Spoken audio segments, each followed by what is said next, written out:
नमस्कार दोस्तों, मैं हूँ शेषमणि पांडे और आज की इस वीडियो में हम बात करने वाले हैं डाइटोर प्लस टैबलेट के बारे में। हम जानेंगे कि इस दवा में कौन-कौन सी ड्रग होती हैं, क्या कॉम्बिनेशन है और इसका यूज़ कहाँ-कहाँ पर किया जाता है, कॉन्ट्राइंडिकेशन क्या है, ये दवा किनको नहीं देनी चाहिए, किनको देनी चाहिए, साइड इफ़ेक्ट्स इसके क्या हैं, साथ ही हम मैकेनिज़्म ऑफ एक्शन के बारे में बात करेंगे। तो वीडियो को लास्ट तक ज़रूर देखें और अगर आप पहली बार मेरे चैनल पर विज़िट कर रहे हैं या मेरे चैनल को अभी तक सब्सक्राइब नहीं किया है, तो आपसे रिक्वेस्ट करूँगा कि चैनल को सब्सक्राइब करके बेल आइकॉन ज़रूर दबा दें, ताकि आपको ऐसे ही मेडिसिन से रिलेटेड इन्फॉर्मेशन सबसे पहले मिल सके। तो चलिए हम वीडियो को स्टार्ट करते हैं।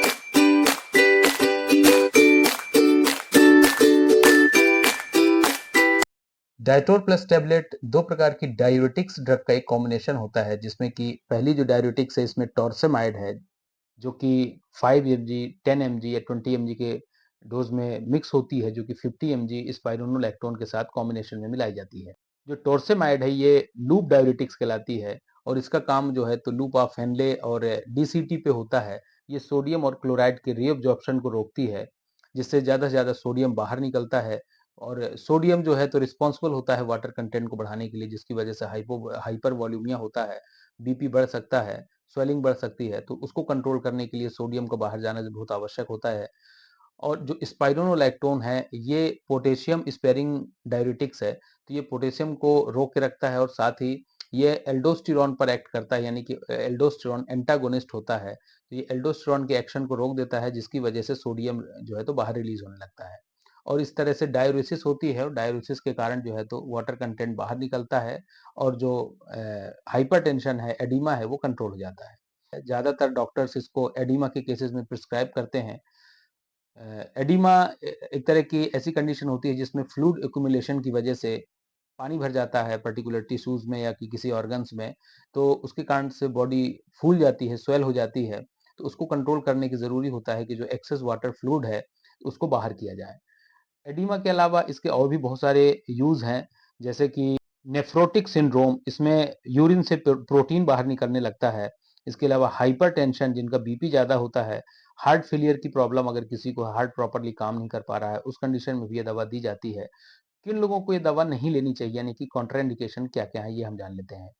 तो पहले तो जिनका इम्पेयर्ड लीवर और किडनी फंक्शन है, उनको ये दवा नहीं देनी चाहिए। इसके अलावा कार्डियक एरिथमिया है जिनको, हाइपोटेंशन, जिनका बीपी सामान्य से कम रहता है, उनके लिए ये दवा सही नहीं है। पेशेंट्स टेकिंग अमीनोग्लाइकोसाइड जैसे कि जेंटामाइसिन या अमीकासिन जो ले रहे हैं, उनको ये दवा डॉक्टर से बगैर सलाह के नहीं लेनी चाहिए और ये ड्रग इंटरेक्शन कर सकती है। सिफेलोस्पोरिन भी अगर साथ में ले रहे हैं तो नहीं देंगे। हाइपरकेलेमिया, जिनका ऑलरेडी पोटेशियम लेवल बढ़ा हुआ है और जिनको एडिसन डिसीज है, तो ये कुछ कॉन्ट्राइंडिकेशन है कि कहाँ पर इस दवा को नहीं लिया जाना चाहिए।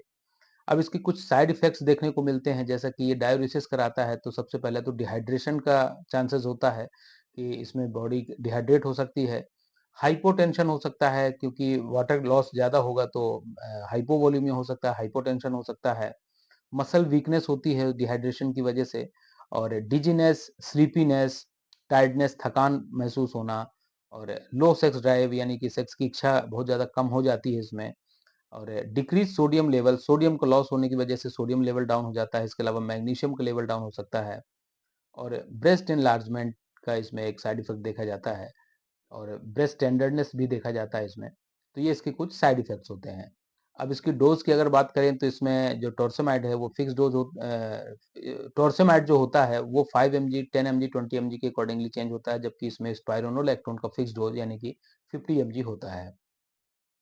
ये दवा बिना डॉक्टर के प्रिस्क्रिप्शन के बिल्कुल नहीं लें और अगर आप अपनी मर्जी से लेते हैं तो इसके कुछ सीरियस साइड इफेक्ट्स देखने को मिल सकते हैं। तो उम्मीद करता हूँ कि ये वीडियो आपको पसंद आएगा और ऐसी वीडियोस के लिए आप हमारे चैनल को सब्सक्राइब करें, साथ ही बेल आइकन दबा दें। मिलते हैं नेक्स्ट वीडियो में। Thanks for watching this video.